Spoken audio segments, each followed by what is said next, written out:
ओम श्री चतुर्देव भगवान की जय। ओम श्री गुरु ब्रह्मा गुरुर्विष्णु गुरुर्देवो महेश्वर गुरुर् साक्षात् परं ब्रह्म तस्मै श्री गुरुवे नमः। ओम गुरुर्ब्रह्मा गुरुर्विष्णु गुरुर्देवो महेश्वर गुरुर् साक्षात् परं ब्रह्म तस्मै श्री गुरुवे नमः। आखण्डमण्डलाकारं व्याप्तमेन चराचरं तत्पदं दर्शितमेन तस्मै श्रीगुरुवे नमः। ॐ ध्यानमूलं गुरुमूर्ति पूजामूलं गुरुपदं मंत्रमूलं गुरुवाक्यं मोक्षमूलं गुरुकृपा। मंत्रसत्यं पूजा सत्यं वैशनिरञ्जनं गुरुवाक्यं सदा सत्यं देवपरं पदं त्वां पुरा सागरपुण्यविष्णुनाथाग्रे शरण्यो नमस्कारं पश्याम्यहं नमस्तुते सर्वनामदेवी घंटादेव शिवोहम अहम पूजा कृष्णाय सदाते सम्मुखो भव। ओम श्री सद्गुरुदेव भगवान की जय। आज के सत्संग में विज्ञान के माध्यम से श्रवण करने वाले हमारे सभी श्रोता को हमें आज के सत्संग में एक गृहस्थ जीवन के बारे में बताते हैं। कृपया इसे ध्यानपूर्वक श्रवण करके और अपना मानव जीवन को धन्य करें। इसलिए सभी को सत्संग श्रवण करना जरूरी है, क्योंकि सत्संग से हमें हमारा जीवन का लक्ष्य जो है इसके बारे में जानकारी मिलती है। ये सत्संग से बहुत से संत महात्मा शुरुआत से सत्संग का श्रवण करते हैं, फिर उसके आश्रम में चलते हैं और फिर अपना मानव जीवन का कल्याण कर देते हैं। तो इसी प्रकार सब गृहस्थ जीवन वालों को भी सत्संग का आनंद लेना चाहिए, क्योंकि बिना सत्संग के और ये संसार में कुछ नहीं है। क्योंकि लिखा है कि बिना सत्संग विवेक न होई और राम कृपा बन सुलभ न सोई। इसलिए सत्संग बहुत जरूरी है। सत्संग से अपना कल्याण होता है और ज्ञान भी होता है। जब ज्ञान हो जाता है तो इस प्रकार से फिर अपने को उस आचरण पर चलना चाहिए, इससे हमारा कल्याण होता है। तो सबसे प्रथम बताया है गृहस्थ जीवन में कि हर मानव को सुबह शाम, सुबह नहीं तो शाम, शाम या सुबह, जब भी टाइम मिले 5-10 मिनट भगवान नाम स्मरण करना चाहिए। इससे हमारा परमपिता परमात्मा ने जिन्हें जो हमें जन्म देकर भेजा है, इसको हम अगर श्रवण करेंगे और गान करेंगे तो परमपिता परमात्मा हमारी हमेशा रक्षा करते हैं। मैं मानता हूँ गृहस्थ जीवन में टाइम नहीं है, परंतु फिर भी टाइम है। भाई हम फालतू टाइम में क्या करते हैं, मोबाइल में लगे रहते हैं। आजकल तो ये अच्छी और बेकार की खुजली झूम गई है कि मोबाइल में लगे रहते हैं। और अगर वो समय हम भगवान के नाम पर निकालें 5-10 मिनट के लिए तो हमारा कल्याण हो जाए। इसलिए बताया है गृहस्थ में। और गृहस्थ में ये भी कहता है गृह जीवन नाना जंजाला, गृह कारज नाना जंजाला, के अति दुर्गम शैल विशाला। गृह कारज में नाना जंजाल है, परंतु फिर भी हम अगर चाहें तो समय बहुत मिलता है। भाई हम अगर काम भी कर रहे हैं, ठीक है, भगवान ये थोड़ी कहता है कि मेरे नाम से बैठ जाओ। अपने गृहस्थ जीवन का काम भी तो करना पड़ेगा। परंतु हाथ काम मुख राम है, हृदय साची प्रीत, और दरिया गृह ही साध के वही है उत्तम रीत। हाथ पैर से काम करते मुँह क्या करता है, तो हमेशा फ्री रहता है। तो ये मुख से अपने को भगवान नाम स्मरण करना चाहिए। अगर नहीं बोलने में शर्म लग रही तो मन ही मन में उसका ध्यान करके और भगवान नाम स्मरण करना चाहिए। और सबसे बड़ी बात तो ये है कि संतन का संग हमेशा करना चाहिए। संतों के संग से एक हमारा कल्याण होता है। इसलिए मैं कहा है श्रीमन नारायण नारायण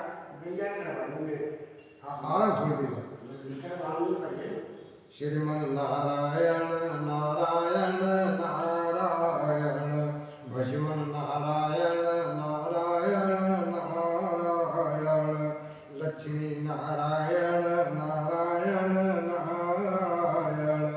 हरे विष्णु पुराण भागवत गीता, वाल्मीकि जी के रामायण। श्रीमन नारायण नारायण नारायण, हाँ चारों वेद पुराण अष्टदश चारों वेद पुराण अष्टदश व्यास जी के पारायण श्रीमन्नारायण नारायण नारायण नारायण के चरण कमल पर नारायण के चरण कमल पर कोटि काम छवि पारायण श्रीमन्नारायण नारायण नारायण शंख चक्र और गदा विराजे गले कौस्तुमणि धारायण श्रीमन्नारायण नारायण नारायण सरयू के तीरे अयोध्या नगरी श्री रामचंद्र अवतारायण श्रीमन्नारायण नारायण नारायण यमुना किनारे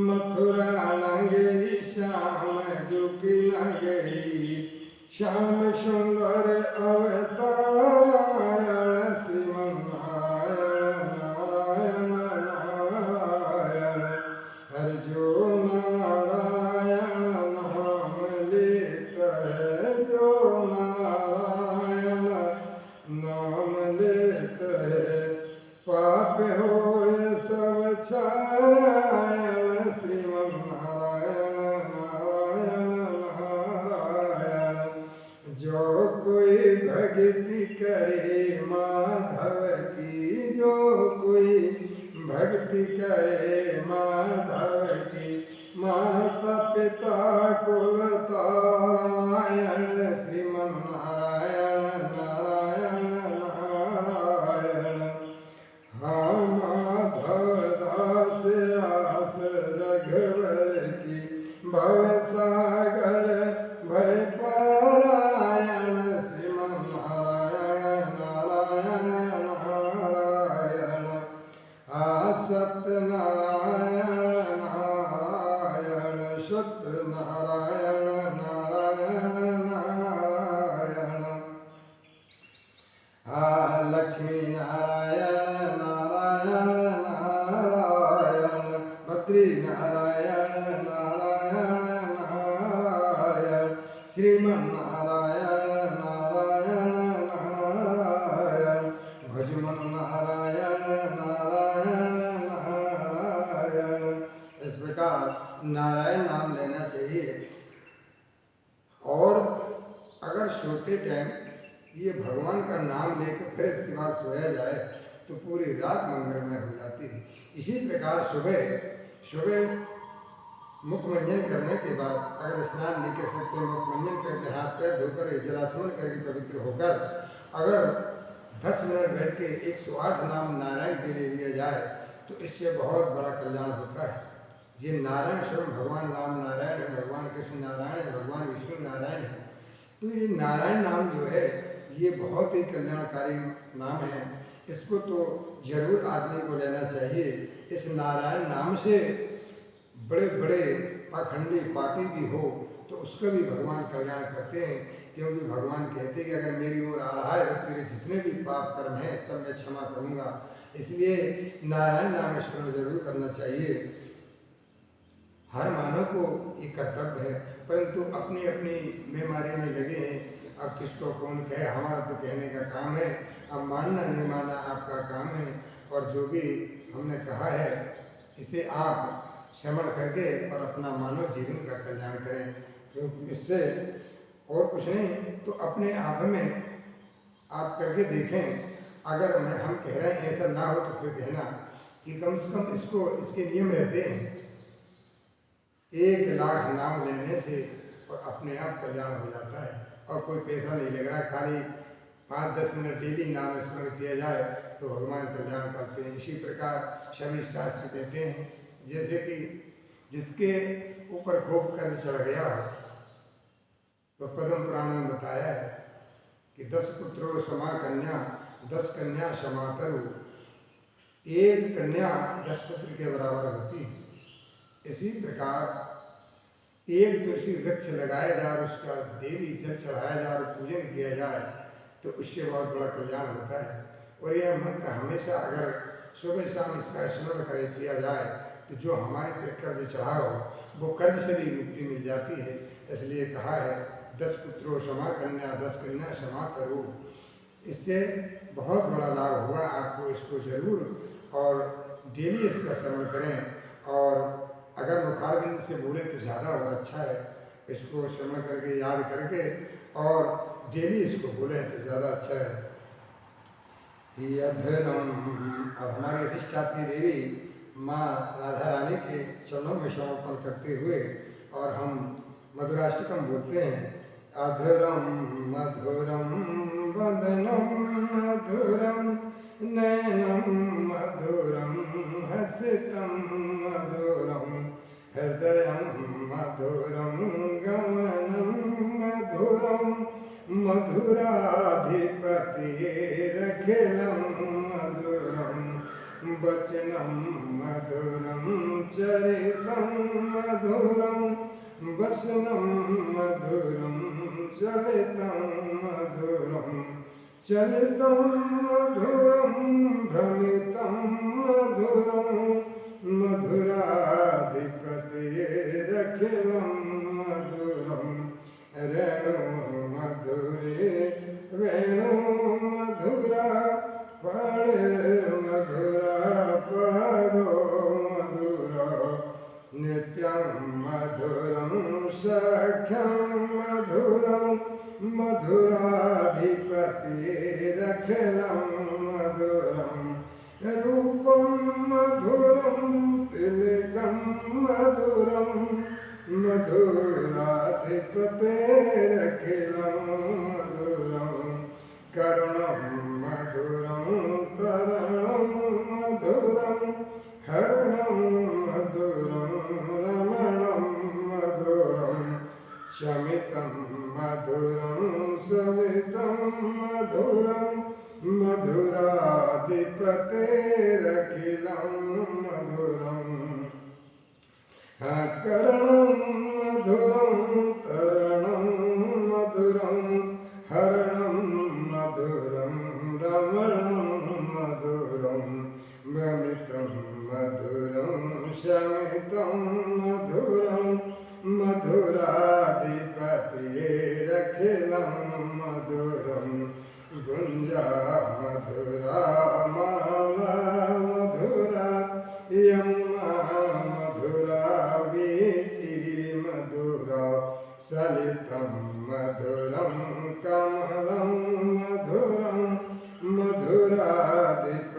मधुराधिपतिरखिलं मधुरं गोपी मधुरा लीला मधुरा युक्तं मधुरं मधुरं दृष्टिं मधुरं शिष्टं मधुरं मधुराधिपतिरखिलं मधुरं गोपा मधुरा गावो मधुरा यष्टिं मधुरा सृष्टिं मधुरा दलितं मधुरं फलितं मधुरं मधुराधिपतिरखिलं मधुरं मधुराधिपतिरखिलं मधुरं। इस प्रकार हमारी माँ अधिष्ठात्री देवी ब्रजमंडल की माँ राधा रानी इस मधुराष्टकम को देवी दिवाली में गाए और यह श्रवण करे तो इससे हमारी माँ अधिष्ठात्री देवी सब कामनाओं को पूर्ण करती हैं, क्योंकि ये हमारा स्वयं का अनुभव है। इस प्रकार सभी मानव को करना चाहिए, क्योंकि ये जितने वेद शास्त्र जितने नियम संयम बनाए गए ये गाय भैंसों के लिए नहीं है, ये तो हम मनुष्य के लिए हैं। तो हम मनुष्य का जो कर्तव्य है इस कर्तव्य को करना चाहिए और हम इसी के साथ अपनी वाणी को विराम देते हैं। ओम नमो नारायण कश्यप। हरि ओम नमो नारायण कश्यप। श्रीमन्नारायण नारायण